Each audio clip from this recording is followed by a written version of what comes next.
Mesdames, Messieurs, bonjour et merci de rester fidèles à votre émission, le jury du dimanche, iRadio, la première radiovision du Sénégal, ITV, votre chaîne préférée et votre site préféré, imedia.sn. Mais avant tout, nous tenons à présenter nos condoléances à l'ensemble du peuple sénégalais et à la famille de Youssouf Ndiaye, ancien ministre des Sports, ancien président du Conseil constitutionnel, arraché à notre affection, qu'Allah l'accueille au paradis. Nous avons le plaisir de recevoir M. Sogué Diarisso. Il est ingénieur, statisticien, économiste. Bonjour. Bonjour, M. Mamoudou Ibrahim.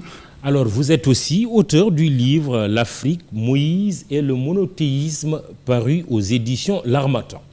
Notre hôte du jour, pour ne pas dire donc homme de la semaine, est le monsieur prévision et statistique du Sénégal lors de la décennie 2000-2010. Directeur de la prévision et de la statistique du Sénégal, il ne tardera pas, après la réforme du système statistique national, à devenir cumulativement directeur de la prévision et des études économiques, conseiller du Premier ministre et directeur général de l'Agence pour la mise en œuvre de la plateforme du millénaire de Diamniadio que tout le monde connaît. Premier directeur général du bureau opérationnel de suivi du PSE, BOSS, à la présidence de la République, Diarisso est également un ancien de la BCEAO, Banque centrale des États de l'Afrique de l'Ouest, où il a occupé d'importantes fonctions relevant de son domaine avant de bénéficier en 2019 d'un départ anticipé.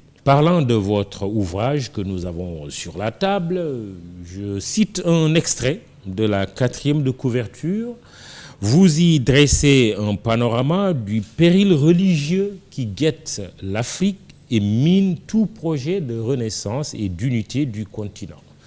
Et vous vous appuyez beaucoup pour cela sur des faits sociologiques et anthropologiques en revisitant les thèses de l'incontournable Cheikh Anta Diop, mais aussi plusieurs travaux sur l'histoire de Moïse, le prophète Moïse.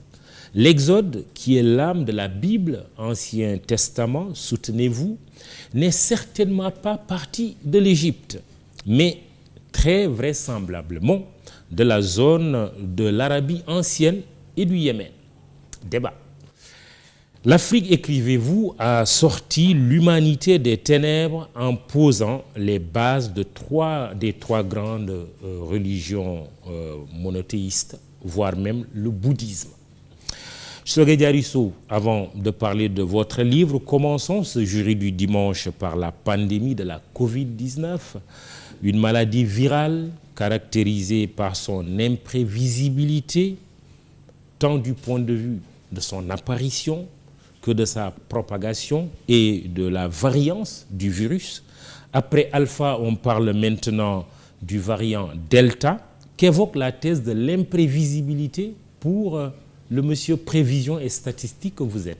Merci, M. Mamoudou Ibrahim, et bonjour à tous les téléspectateurs. Je vous remercie également de m'inviter à votre très prestigieuse émission. Je vous remercie. Alors, Monsieur Mamoudou Ibrahim, j'ai regardé les chiffres en venant, ils sont tout simplement affolants. Il y a une saturation des hôpitaux, des cliniques. Les taux de positivité tournent autour de 35%. Je reviendrai là-dessus. Si j'oublie, il faut me le rappeler. J'ai les cheveux blancs maintenant. Alors, alors les taux de positivité sont affolants. Vous savez, quand cette foire aux empoignades des médecins a commencé sur l'efficacité ou non de l'hydroxychloroquine, j'ai essayé d'avoir un regard extérieur. Donc, au fil des recherches, je suis tombé sur un anthropologue de la santé, donc un regard vraiment extérieur. Alors, je ne comprenais pas cette polémique. Et il expliquait qu'au fond, il y a un enjeu. L'enjeu, c'est que si on reconnaît que l'hydroxychloroquine est efficace pour le traitement du Covid, on ne peut pas autoriser un vaccin qui n'a pas encore franchi toutes les étapes en fait, de validation. On ne peut pas donner une autorisation express. Mais il disait que le risque pour le vaccin, c'est que si on vaccine en période de pandémie, on peut se retrouver avec justement des variants. Et on est exactement dans cette situation. On aurait commencé un peu trop tôt la vaccination. Il semble, en fait, moi je ne suis pas spécialiste de ces questions, mais qu'il fallait privilégier le traitement. Et certains traitements semblaient efficaces, je ne sais pas, bon, c'est entre l'hydroxychloroquine, l'ivermectine. Bon, c'était une foire aux empoignades, si je puis m'exprimer ainsi, qui a culminé d'ailleurs avec l'article du Lancet, où on a démontré l'inefficacité de l'hydroxychloroquine sur la base de... combattu et pourtant nous l'avons essayé, nous l'avons pratiqué avec des résultats probants. On a parmi les meilleurs résultats au monde. Ceux qui ne l'ont pas, notre partenaire français qui ne l'a pas utilisé fait partie du top 25 des pays qui ont les plus mauvais résultats au monde en termes de mortalité pour 100 000 habitants. Bon, mais quand même, cette chose commence à prendre des... D'abord, je veux juste espérer qu'avec... parce que les chiffres sont quand même affolants. Je vais espérer qu'avec le début de l'hivernage, que les choses se tassent. Et là, c'est un message également que je vais lancer aux équipes, disons, au front office, si je puis m'exprimer ainsi, c'est aux équipes traitantes. L'étude avait montré une étude des Chinois, que le virus ne résiste pas trop aux hautes températures et à l'humidité. Oui. Donc il faut espérer qu'avec l'humidité, que cela se tasse. Bon, la deuxième chose, bon, ça c'est une recommandation que vraiment je veux donner. Toujours le professeur Jean-Dominique Daniel, l'anthropologue en fait suisse, bon, il avait dit que les confinements stricts qui avaient été opérés en Europe étaient contre-productifs. Bon, il avait utilisé des termes techniques, l'organisme ne produit pas de cytokine, je ne sais pas, quelque chose comme ça, pour des personnes isolées, surtout les personnes âgées. Oui. Et du coup, elles sont beaucoup plus exposées. La recommandation que je veux faire, et d'ailleurs, ces propos ont été confirmés par le plus grand épidémiologiste au monde, qui s'appelle le professeur Ioannidis, il est de l'université de Stanford.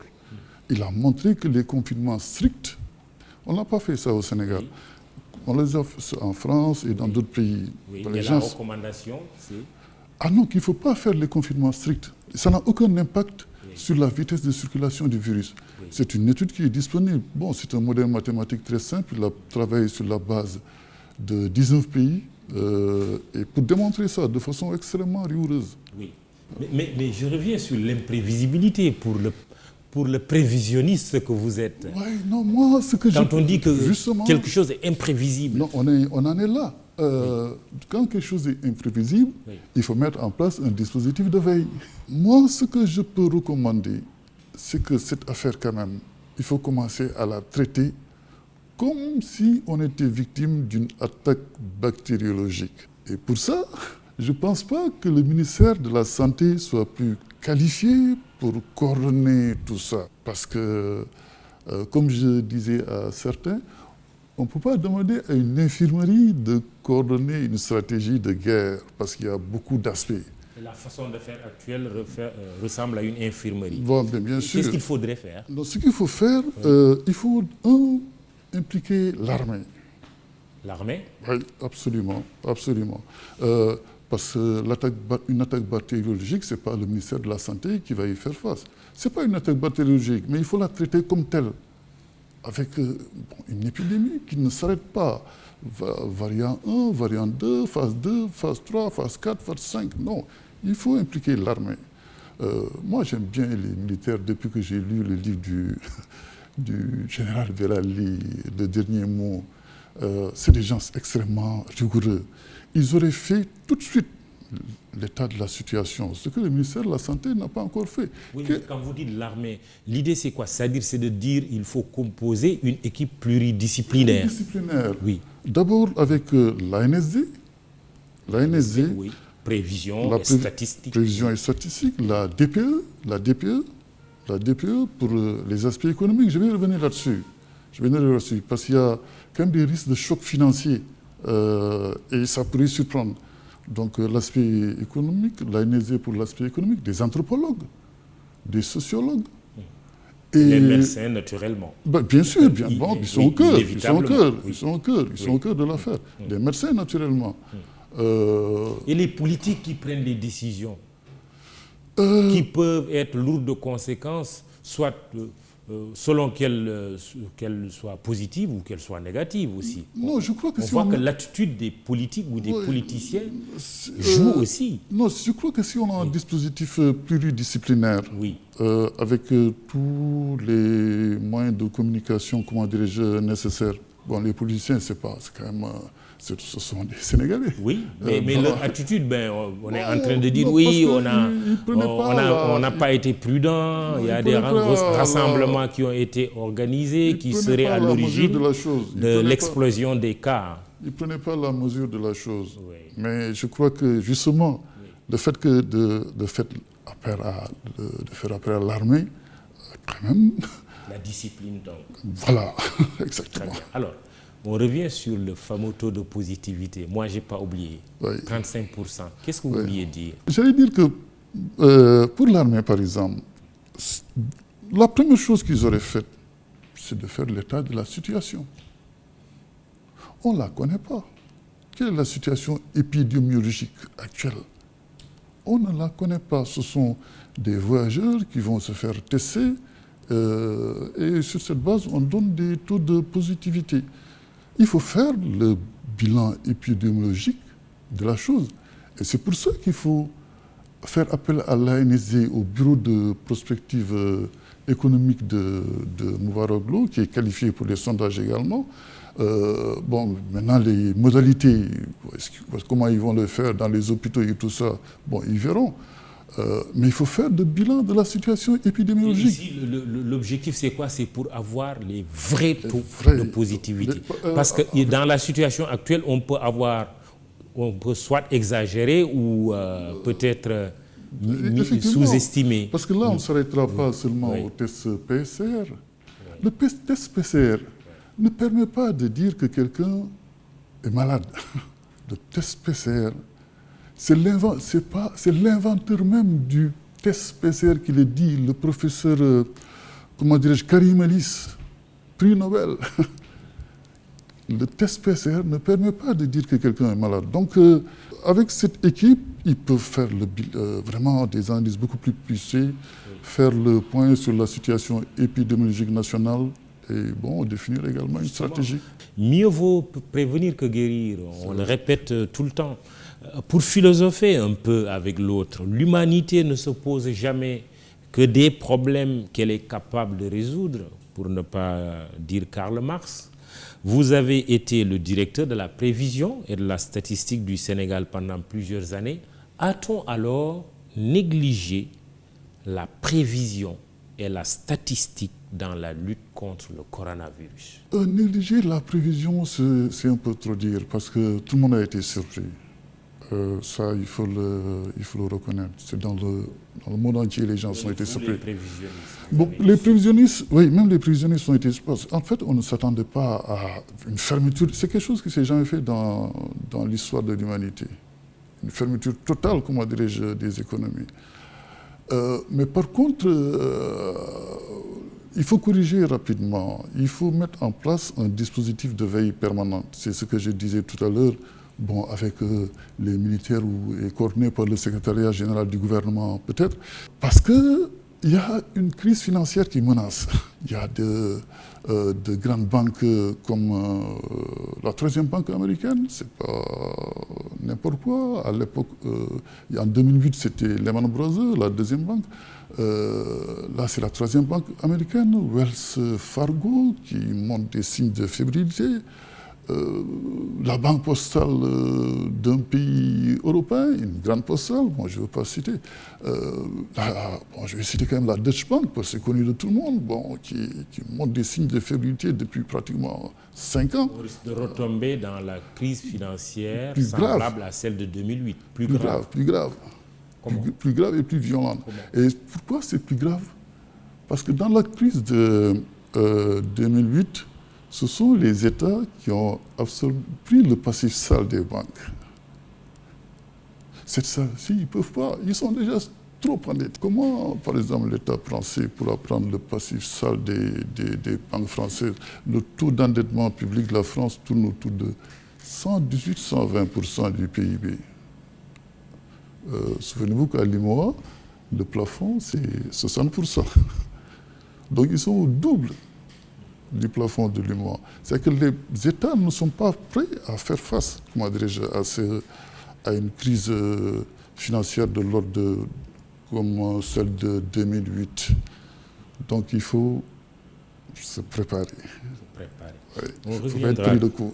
Oui, on reviendra sur ces questions économiques et financières, mais permettez-moi quand même d'aborder un aspect important dans la lutte contre la pandémie à Covid-19, c'est le vaccin.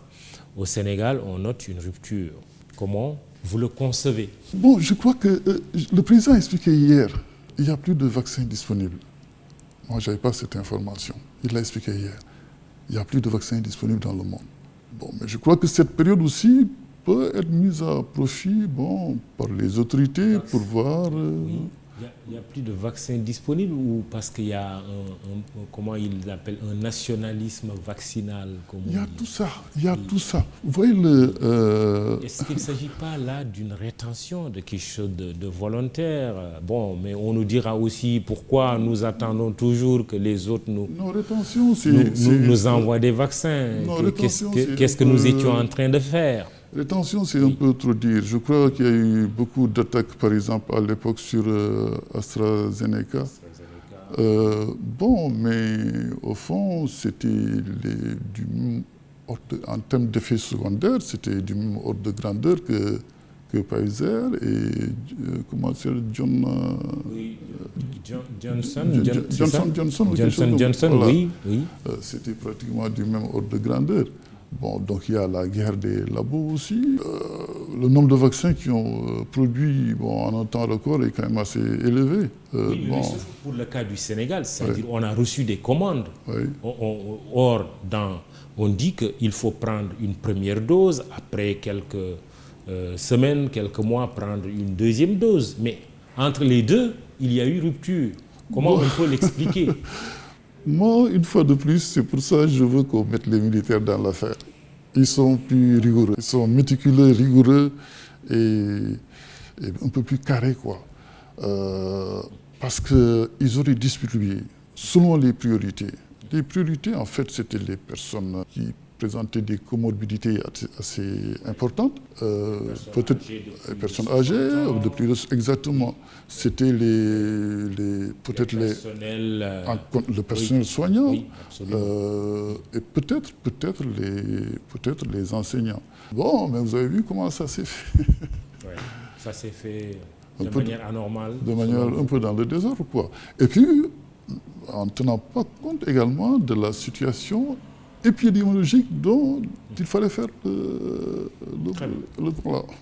Je rappelle que vous suivez l'émission Le Jury du dimanche qui reçoit aujourd'hui Sogué Diarisso. Il est ingénieur statisticien, économiste. Il est également l'auteur du livre L'Afrique, Moïse et le monothéisme. Nous parlerons tout à l'heure de cet ouvrage, mais vous l'évoquiez tout à l'heure, la crise financière. Après la deuxième vague, il a été constaté une reprise quand même, une reprise un peu des activités économiques à un moment donné au Sénégal et ailleurs. Cette troisième vague pourrait-elle remettre en cause tout, le début de relance économique qui avait été noté? Absolument, ça c'est sûr. Ça c'est sûr. S'il est effectif, il faut quand même s'attendre à des contre-coups. C'est que même si de façon interne, avec le programme de relance qu'on a mis en place, on peut booster les choses. Si l'économie mondiale est au ralenti, en fait, on ne peut pas ne pas subir les contre-coups. Ça c'est évident. Donc il faut espérer que tout cela s'estompe au plan mondial, pas exclusivement au Sénégal. Moi, j'ai le sentiment, vous savez, on est devenu parti d'une première vague, une deuxième vague, une troisième vague, la quatrième vague, c'est quasiment certain qu'elle arrivera. Il faut mettre en place un dispositif de veille, un dispositif permanent de veille. Mais comme j'ai expliqué depuis le début, avec toutes ces entités que j'ai citées, en fait, cette affaire ne va pas s'arrêter de sitôt. Je ne suis pas dans d'ici 10 ans à peu près. Je crois que les questions de santé seront au cœur de l'action publique. Ce sera la priorité des priorités. Vous savez, au début, l'idée était rejetée que le virus puisse partir d'un laboratoire. Maintenant, c'est confirmé. C'est quasiment admis. C'est parti d'un laboratoire. Ouais, c'est quasiment admis. Qui se trouverait où?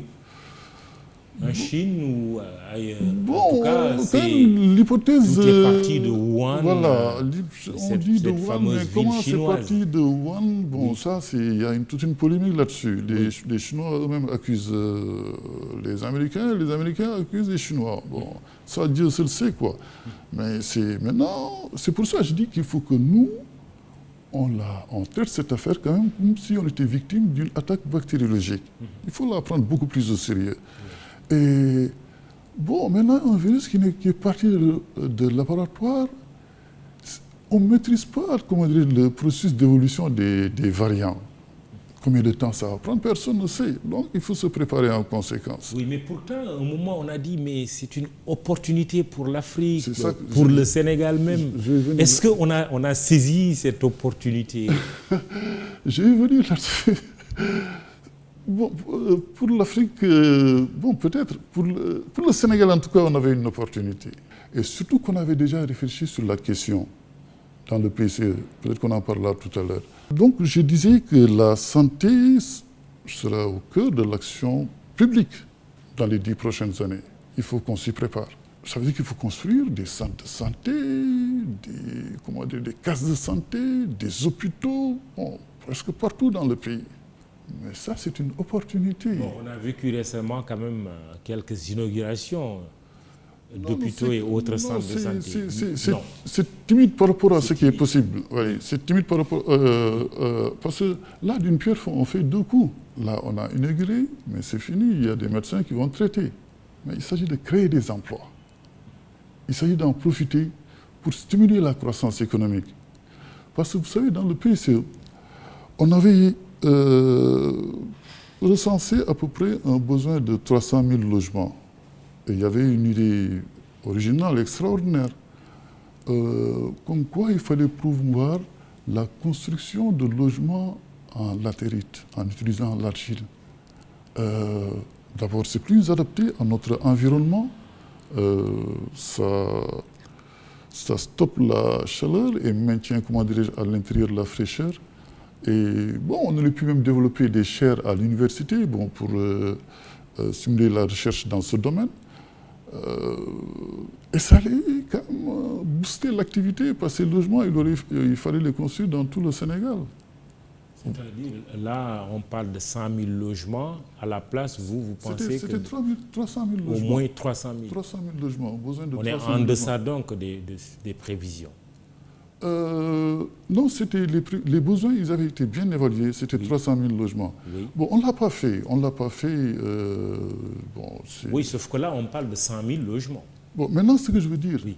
Bon, il faut reprendre ce projet-là. Oui. Et l'orienter maintenant du côté disons, du développement du capital humain, oui. Particulièrement dans la construction d'infrastructures de santé, oui. Et d'écoles. Voilà. Oui. Vraiment, là, l'argile sera notre charbon, quoi. Mais ça veut dire aussi la formation, parce qu'il y a les murs qu'on construit, mais il faut les ressources humaines aussi. C'est un ensemble. Oui. C'est un ensemble. Donc, pour vous, l'opportunité pour vraiment avoir une politique de santé et d'éducation de grande envergure, cette opportunité, on est en train de la rater. On est en train de la rater. Bon, c'est pas trop tard, parce que les outils d'analyse étaient déjà là. mais pour le secteur du logement. Et je crois même qu'il y a, en 2013-2015, j'avais rencontré en Chine, bon, c'est dans le cadre d'une délégation ministérielle, j'avais rencontré en Chine un opérateur en fait économique qui était là-bas et qui travaillait dans le cadre d'un partenariat avec les Chinois pour la production de briques à partir, comment dirais-je, de l'argile. Je ne sais pas où en est ce projet-là. Donc les connaissances, elles sont là. En fait, il faut aller plus loin. Vous voyez, quand j'explique toujours aux gens que les stratégies de développement, moi, c'est que me suggère mon expérience. Bon, j'en ai quand même un peu 10 ans au cœur de la formulation des politiques, des programmes de politique économique. Les stratégies de développement, quand elles sont compliquées, quand vous mettez 1 heure pour l'expliquer, c'est que c'est tout sauf une stratégie. Ça doit être quelque chose de simple, compréhensible par toute la population. Et il faut mettre le focus là-dessus. Parce que si vous le faites, bien sûr, il faut y mettre la formation, il faut mettre des chaires à l'université là-dessus, parce qu'il faut poursuivre la recherche pour améliorer à chaque fois la qualité. C'est exactement ce qu'avait fait la Malaisie avec le palmier à huile. Ce n'était pas compliqué. Ils ont mis le focus.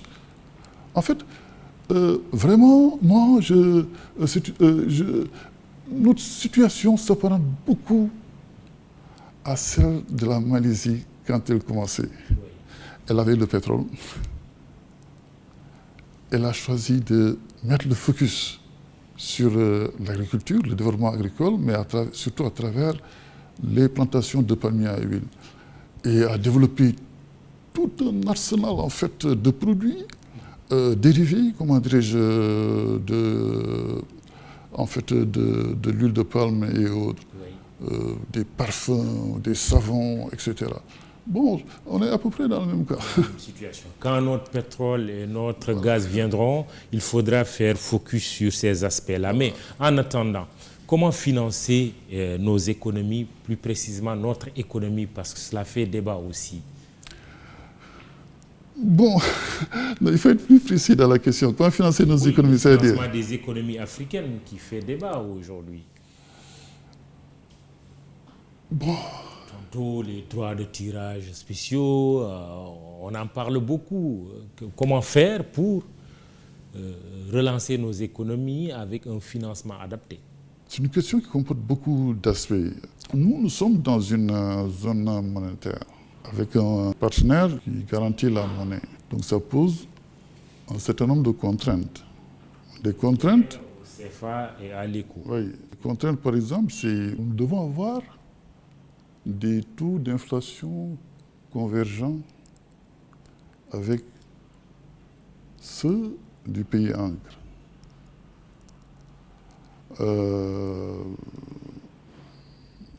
Donc, taux d'inflation convergent, ça veut dire que vous ne pouvez pas également mettre beaucoup de liquidités dans l'économie. Le taux de liquidité dans nos économies, bon, au Sénégal, moi, pendant que je suivais ça encore, c'était autour de 25%. Si vous voulez avoir une économie émergente, il faut être autour de 60. Le Maroc et tout ça, la Tunisie, ils sont autour de 68, 80, 68, 70%. Mais si vous le faites dans les pays comme les nôtres, donc l'inflation va vous suivre. Mais vous ne pouvez pas avoir un taux d'inflation élevé parce que vous devez vous aligner sur la zone ancre, la zone euro, sur la zone ancre. Et la contrainte, c'est quoi? C'est la monnaie avec un taux de change qui est fixe. Vous voulez que ça soit quelque chose de fluctuant? Bon, là, je pose la contrainte. C'est que même si l'État a la capacité de mobiliser les financements, encore que le Sénégal a la capacité de mobiliser des financements. Nos indicateurs économiques sont globalement bons. On est une zone de stabilité, je vais revenir là-dessus également, de stabilité politique. On a de bas taux d'inflation. Les risques, en tout cas, on n'a pas de risques élevés. Donc la mobilisation des financements, ce n'est pas quelque chose de compliqué pour le Sénégal. Mais il y a un plafond en termes de... Il y a des choses qu'on ne peut pas faire, ce n'est pas possible. Le taux de change par rapport à l'euro, est-ce que ça pose problème? La convertibilité, je veux dire que voilà, il y a quand même une fixité qui est là. Est-ce que ça gêne? Bon, je vais vous dire... peut-être que je ferai un livre là-dessus. Mais je vais vous dire les avantages. Je préfère dire les avantages et les inconvénients. Les avantages de garder le CFA, oui. Et les inconvénients. Et les inconvénients, voilà. De passer à l'éco, par exemple. Voilà, exactement. Donc, actuellement, avec le taux de change fixe, vous, Mamadou Ibra Kane, regardez comment vous êtes bien navigué. Des chaussures, là, ne viennent pas d'ici. Hein? Vous avez un niveau de vie au moins équivalent à celui de la tranche, disons, inférieure de la classe moyenne occidentale. Donc ça vous arrange. C'est-à-dire que la classe moyenne, de façon générale, a un niveau de vie assez relativement équivalent, toutes choses par ailleurs, à la classe moyenne occidentale, disons dans sa tranche inférieure. C'est un premier avantage pour la classe moyenne. Vous avez des taux d'inflation assez faibles. Vous n'avez pas des inflations de 20-30% comme vous les entendez dans d'autres pays. Les investisseurs, mais surtout les rentiers, ça les arrange. Bon, il n'y a pas de risque. Il n'y a pas de risque de fluctuation d'un mois à l'autre de la monnaie. Tous ceux qui ont une aversion pour le risque, ça les arrange. Bon, donc j'ai cité un ensemble. Bon, donc c'est la stabilité, donc la stabilité politique aussi. Ok, l'inconvénient, c'est rapidement quoi? Les inconvénients, c'est ce que j'avais cité un peu tout à l'heure. Le fait d'être rattaché, comment dirais-je, à une zone encre, contraint à avoir les mêmes taux de financement que cette zone-là, les mêmes taux d'inflation que cette zone, ce qui limite quand même les capacités de financement de l'économie. Ça, c'est la première chose. La deuxième chose, c'est les coûts,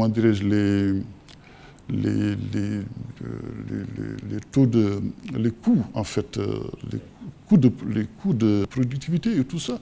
La troisième chose, c'est que l'économie n'est pas agressive. Vous voyez, aujourd'hui, le Sénégal a... Bon, moi, quand je suivais ça, mais je ne pense pas que ça ait beaucoup changé. Le Sénégal avait un déficit commercial qui tournait autour de 15, 18, 20% du PIB. 15 à 20% du PIB, disons. C'est dans cette fourchette-là. Je suis sûr que le ministre de l'économie, le ministre des Finances, il ne regarde même pas. Dans un système de change flottant, l'économie, la monnaie aurait tout de suite chuté. Donc les gens sont obligés d'être agressifs, d'aller tout de suite systématiquement à la conquête de marchés extérieurs. Donc il y a mon ami François Boy disait que bon, c'est aussi une prime à la paresse, quoi. Très bien, mais bon, c'est une question certes passionnante, mais il faut quand même qu'on parle du livre, le temps nous est compté. Oui. La dernière chose, juste sur le CFA et l'éco, c'est que maintenant, la monnaie unique de la CEDEAO, c'est en 2027 et non plus en 2020. Oui, bon, on repousse. Ouais. Bon, mais tout ça est question de volonté politique. Hein. En tout cas, les services de la BCEAO que je connais très bien, en fait, ce sont des gens suffisamment outillés pour passer tout de suite d'un système à un autre. C'est aux États c'est l'adhésion et les politiques. Ouais. Sinon, les services techniques sont prêts. Parce que peut-être il y a des États qui n'ont pas trop intérêt à aller vers un éco plus autonome, une monnaie plus autonome. Peut-être que les contraintes ne sont pas suffisamment fortes pour aller vers ça. C'est pour ça, peut-être. Mais ça viendra peut-être un jour.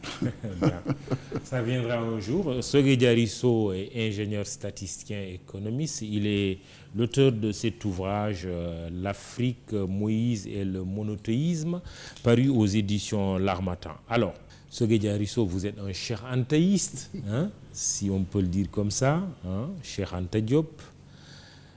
L'Afrique a sorti l'humanité des ténèbres en posant les bases des 3 religions monothéistes, voire même du bouddhisme.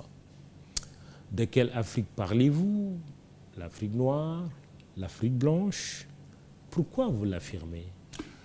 Non, monsieur Mamadou Ibra Kane, ce n'est pas quelque chose que j'affirme.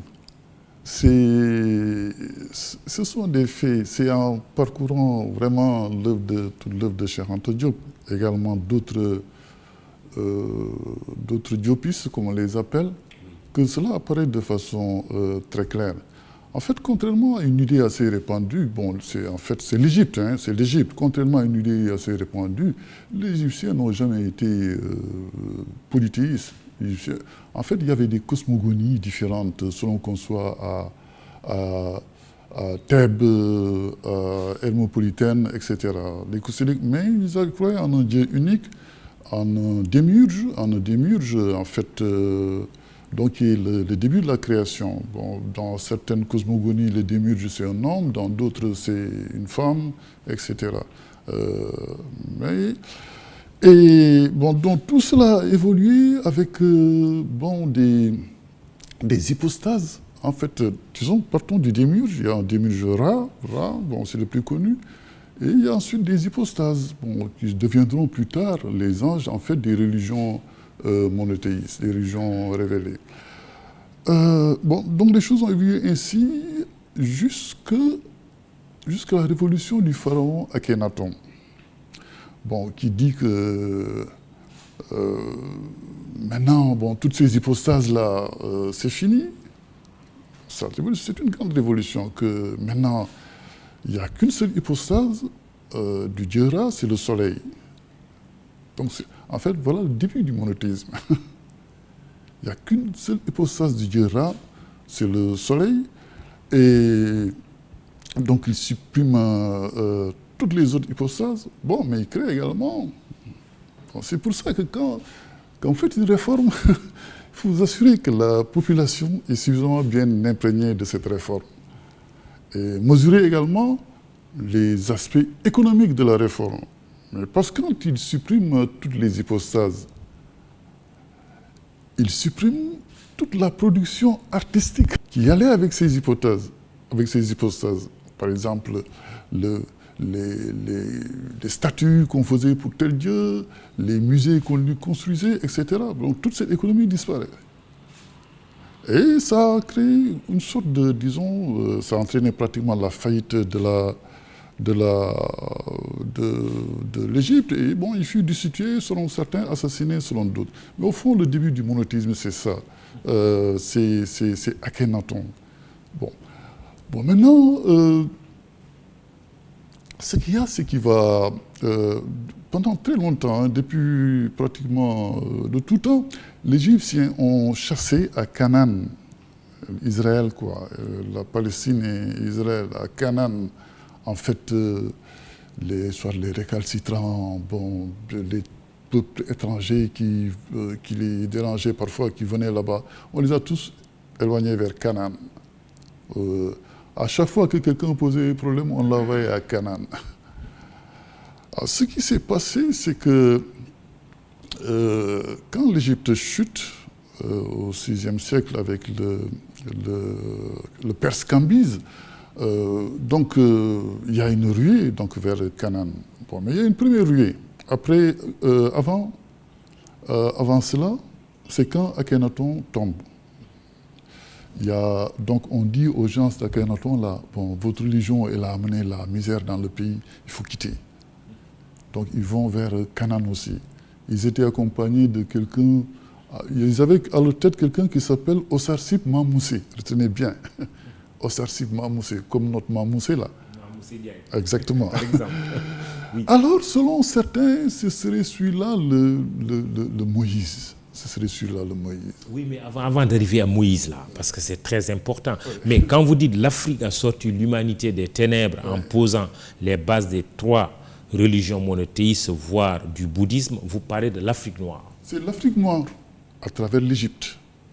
C'est l'Afrique noire à travers l'Égypte. L'Égypte noire aussi. Thèse de Cheikh Anta Diop. Oui, l'Égypte noire. Mais aussi, vous avez revisité les Flavius Joseph, Sigmund Freud, Cheikh Anta Diop, bien entendu, Jean-Charles Kovi Gomez, Tidiane Ndiaye, Roger Sabat, Dana Marnich et Ashraf Ezrat. C'est tout ça, ce travail-là, qui vous a permis de dire ça?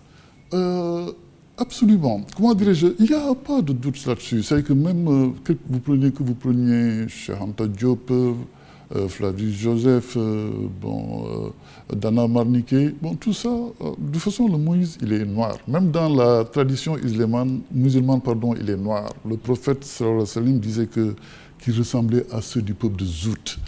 C'est que des gens excessivement noirs. Voilà. Donc le problème, ça, il n'y a même pas de controverse possible là-dessus, sur la noirceur de Moïse. Ouais. Moïse ou Moussa chez les musulmans, un personnage multiple. Oui, justement. Vous le dites dans le livre. Oui, mais parce que... Pourquoi? Ce que j'expliquais, c'est qu'il y a eu plusieurs migrations vers Canaan. Ils sont chacun partis avec leur histoire. Bon, il y a les partisans d'Akhenaton disciples qu'on avait chassés, qui sont partis avec Osarsip Mahmoussi. Il y a également, donc quand l'Égypte chute, il y a les prêtres en fait qui sont persécutés par le Perse Cambyse qui fuit à Babylone, d'autres, vers Canaan. Mais eux, ils vénéraient le pharaon Paramessou, Ramsès I.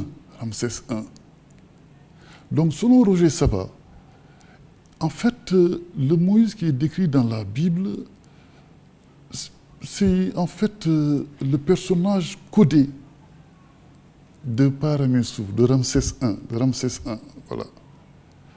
Bon, mais d'autres diront en fait que le personnage de Moïse, ça c'est le prêtre Manéthon. Il est de l'époque romaine. Bon, il avait demandé d'écrire l'histoire de l'Égypte. Bon, il parle de quelqu'un, c'est lui qui parle de Osarsip Mahmoussi. Maintenant, il y a également ce nom est répandu chez les Peuls d'ailleurs. Bon, je n'aurai pas le temps de développer là-dessus. Il y a le chancelier Béat. Ça, c'est une guerre civile, c'est l'histoire d'une guerre civile, ça c'est Tiyanyaï, hein.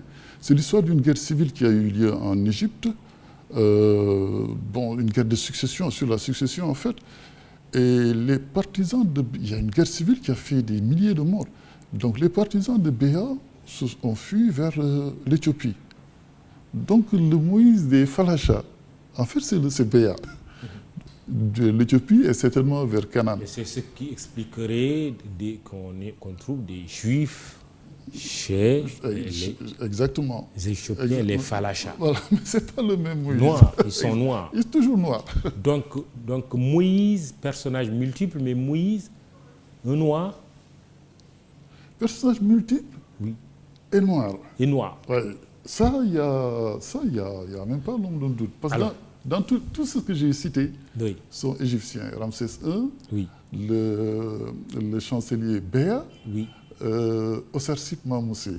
Okay. Tous sont égyptiens. Et ça, c'est le point de convergence de tous ces travaux que vous avez revisités. Ouais, voilà. Alors, mais Moïse et ses miracles, on parle de 9 miracles, des 9 miracles de Moïse. Mais j'en retiens un. La traversée de la mer Rouge. Bon, également, auparavant, les 10 commandements. Les 10 commandements. Bon, oui, c'est des extraits des 42 principes de la maths. En fait, la traversée de la mer Rouge, ça fait même débat au sein des voyants ici au Sénégal. Le scientifique que vous êtes est en mesure de dire quoi? Mais aussi on sait qu'il y a des écritures saintes. Qu'est-ce qu'on peut retenir à propos de cette fameuse traversée? Le premier des scientifiques, oui, vous savez c'est qui? C'est Dieu lui-même. Oui, on est bien d'accord. Dans le Coran, quand il nous parle, il dit qu'il s'adresse aux hommes doués de sens. Nous travaillons tout le temps pour découvrir les lois de la nature. Même quand il opère les miracles, il le fait en utilisant la science. Une mer qui s'ouvre comme ça défie toutes les lois, comment dirais-je, de la physique. Je ne sais pas. Ce qui s'est passé, ça c'est les travaux de l'anthropologue Dana Marnike, surtout particulièrement. C'est que cette histoire de la traversée, elle se serait passée dans la zone de l'Arabie et du Yémen. Et non du côté de l'Égypte. Il faut regarder la carte, c'est insensé. L'Arabie saoudite, l'Arabie saoudite le et le Yémen. Oui. Oui. Et la mer s'est ouverte? Non, Oui. non. Qu'est-ce qui En s'est fait, passé? il y a, ça c'est le chercheur Gasmi, il y a un pont marin de 18 km qui relie l'Arabie saoudite à Israël. Et d'ailleurs, de part et d'autre de ce pont marin, il était écrit que c'est ici que s'est faite la traversée des enfants d'Israël. Les Saoudiens ont détruit celle qui était de l'autre côté, mais celle qui est du côté d'Israël y est toujours. Alors le pont marin, c'est quelque chose comme Lance-Bernard, quoi, mais sur 18 km.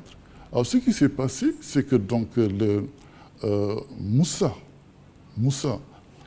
donc, qui est bien identifié, hein, le pharaon en question, il s'appelait Darim, fils de Walid, c'est celui qui le poursuivait. Bon, pas avec 600 000 personnes, bon, ça c'est les extravagances de la Bible.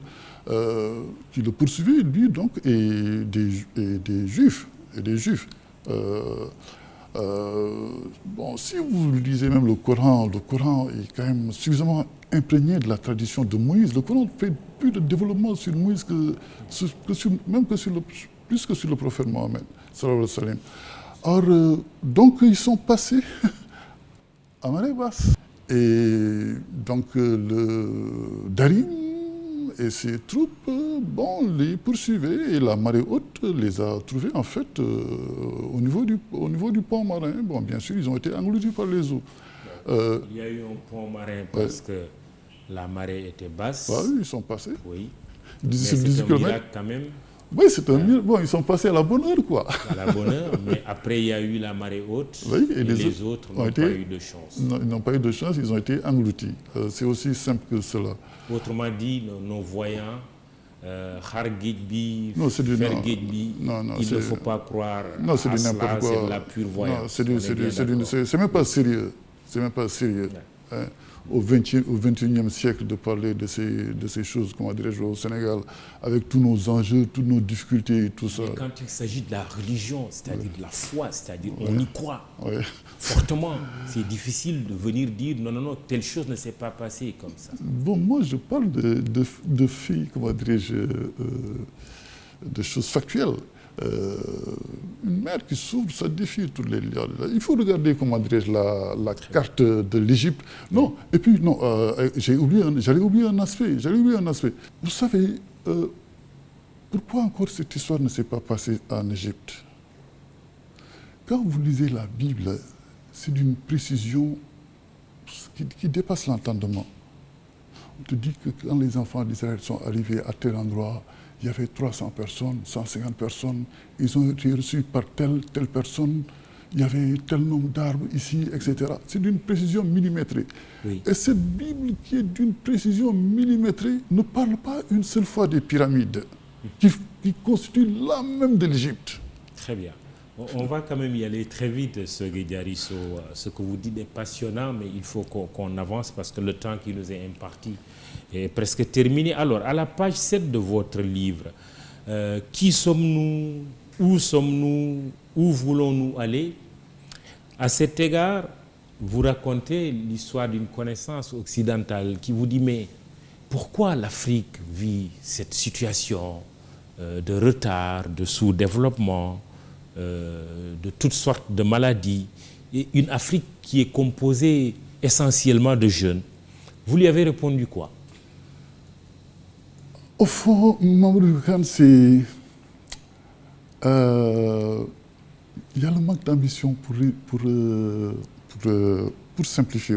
Comme le temps, on est pressé par le temps. Le manque d'ambition. Et vous savez pourquoi? On ne connaît pas. C'est ce que Cheikh Anta Diop appelait la restauration de la conscience historique. C'est ce qui amène un peuple à avoir de l'ambition. Vous savez, c'est quand les Égyptiens racontent à Platon et à Solon l'histoire de l'Atlantide que l'idée de grandeur naît chez ces peuples barbares et rustres. En fait, les Grecs, c'était des barbares. Qu'est-ce que ça finira par donner le Macédonien Alexandre le Grand, qui sera le plus grand chef de guerre, reconnu comme le plus grand chef de guerre de tous les temps, grâce à un Égyptien, on ne le dit jamais. On ne le dit jamais. Parce qu'à l'époque, en fait, il était en face des armées de Darius. Celui qui l'emportait devenait le maître du monde. Il y a eu une éclipse de soleil. Ils ont tous paniqué. Aristote était là, tous les prétendus savants grecs là étaient là. Aristote, bon, c'est lui qui est à la base de toutes ces falsifications-là. Il est vraiment à la base du pillage du patrimoine égyptien. Donc tout cela était là. Alexandre le Grand les a quoi. Il est allé voir un prêtre égyptien qui lui a expliqué le principe de l'éclipse solaire. Et il a eu le dessus, parce que ses troupes étaient rassurées, les autres étaient paniqués. Deuxièmement, quand les Omeyyades donc, occupent Byzance, ils ressortent de Byzance le savoir grec qui végétait là-bas, qui était hérité des Romains. Donc c'est quand les Byzantins découvrent en fait le passé glorieux de leurs ancêtres qui ont fait tout ça, bon, qui se disent maintenant qu'ils n'ont pas à être dominés, en fait, occupés par ces Arabes, par ces Omeyyades. Voilà. Donc c'est la conscience historique, en fait, qui donne des ambitions de grandeur à un peuple. Voilà. Et c'est ça qui nous manque. C'est ça qui nous manque. C'est cela qu'il faut corriger. Vous terminez votre ouvrage, Sogue Diarisso, par dire Cheikh Ahmadou Bamba est l'âme unificatrice naturelle de l'Afrique chrétienne et musulmane et la voix baïfale dépouillée de sa gangue est certainement celle qui permettra de reprendre l'initiative. Cette assertion peut faire l'objet de débats et même de beaucoup de débats. C'est aussi l'intérêt d'un travail scientifique, l'intérêt de ce livre. Mais qu'est-ce qui vous a fait dire cela? Alors, M. Mamadou Kane, bon, moi, je tiens à préciser que je suis un mouride assez particulier. Moi, le mouridisme, je l'envisage surtout d'un point de vue intellectuel. Mon acte d'allégeance, c'est avec Cheikh Ahmadou Bamba. Bon, ça s'arrêtera là. Alors, donc, j'ai étudié ses œuvres. Et je suis tombé en fait sur un poème qui s'appelle Fausti. Fausti vous fait de l'apologie de la Vierge Marie. Alors, donc dans Fausti, il dit de Jésus que... Fausti, d'ailleurs, c'est un poème que Marcel Mendy aimait beaucoup. Oui, paix à son âme. Oui. Il fait de l'apologie, vraiment. Je ne pense pas qu'il existe un plus beau poème sur la Vierge Marie. Il fait l'apologie de la Vierge Marie et lui dit donc qu'elle est la mère du plus distingué et du plus généreux des prophètes. Alors, bon, quand même qualificatif également qu'il a donné au prophète Mohammed, sallallahu alayhi wa sallam, dans des milliers de panégyriques, dans des dizaines, voire des centaines de milliers de panégyriques. Bon, en fait, là, il nous... Issa ibn Mariam aussi. Issa ibn Mariam. Oui. Donc là, en fait, bon, c'est une brèche de réflexion qu'il nous offre. Oui. Cheikh Ahmadou Bamba, âme unificatrice, mais aussi, vous dites, la voix baïfale. Non, âme unificatrice, oui, en ce sens, qui nous montre que, bon, que oui. tout ça, c'est une même lumière. Oui. Qui se déplace suivant des contextes et les besoins des humains. Oui. Mais maintenant, quand je dis la voix baïfale, bon, maintenant, Cheikh Ibra Fall. Maintenant, quand on a une âme unificatrice, il faut bien une voix après. Bon, si nous voulons éviter, par exemple, nous autres, les chrétiens, dans cette voie unificatrice, on ne va pas leur demander de respecter les 5 piliers de l'islam. Mais vous dites la voix baïfale dépouillée de sa gangue. Non, bien sûr, dépouillée. Et c'est là où vous, intellectuels, M. Mamadou Kane, d'autres intellectuels, devez quand même faire... Quand vous dites dépouillée de sa gangue, qu'est-ce que vous voulez dire précisément? Non, il y a quand même des aspects de cette voie qui ne vont pas dans le sens du développement. Mais l'idéologie baïfale, c'est que mettre le travail au-dessus de tout, en fait, comme le plus grand acte salvateur. Mais c'est de ça qu'on a besoin actuellement. Oui. J'aurais bien voulu développer davantage avec vous ce livre parce que ce n'est pas une émission littéraire. J'en laisserai le soin à Pape Alioune Sarr avec ses belles lignes, mais c'était intéressant d'en parler. Il faudra, si vous êtes curieux, aller chercher ce que Sogué Diarisso dit dans cet ouvrage intitulé « L'Afrique, Moïse et le monothéisme ». Il est également ingénieur, statisticien, économiste, premier directeur de la prévision et de la statistique, c'est bien ça? C'est ça, tout à fait. Vous êtes un ancien de la Banque centrale des États de l'Afrique de l'Ouest aussi. Et Sogué Diarisso était l'invité du jury du dimanche iRadio, ITV, imedia.sn. À la présentation, Mahmoud Ibra Kane. À la réalisation, Mass Mboup, aidé de Babacar Ndiaye. Iba Marsen à la prise de son. imedia.sn, Babacar Fall au texte, à la photo Pape Doudou Diallo. Réseaux sociaux, Biram Pouy et Fatima Taba. Bon dimanche, rendez-vous dimanche prochain. Et bonne fête de Tabaski à toutes et à tous.